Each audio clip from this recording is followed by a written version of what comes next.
Dnes je útorok, 7. január 2025, 10 hodín 46 minút.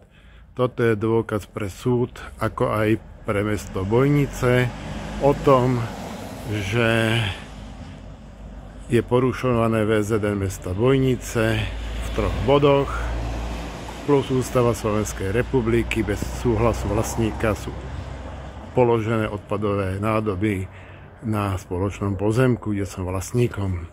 Zároveň je porušovaný zákon o odpadoch, ako aj zákon o vodách, nakoľko, ako je vidno, sa tu dole nachádza vodomerná šachta, kde sú odokryté vlastne rúrky a priamo môže dojsť ku kontaminácii pitnej vody. Alebo toto nesmie byť takto umiestnené.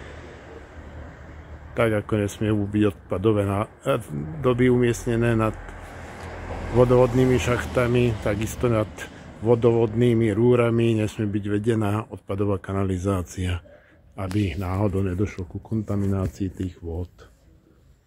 Takže je to 17:55, jedna nádoba, druhá nádoba je to 1:4:9:6.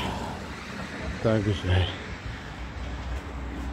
ostatné odpadové nádoby sú vonku, jedno, druhé, ale tieto musia byť tu na spoločnom pozemku položené. Máme tu 1 000 000 štrku, mesto Bojnice štrkovalo, plus solilo, plus tu máme stále neporiadok z Woodstocku. Na čo Woodstocku sa potrebuje. Ďalej tu máme dôkaz o tom, že tu dochádza poškodzovaniu fasády od cesty, ako aj od odsolenia, lebo odstrkuje sa ona.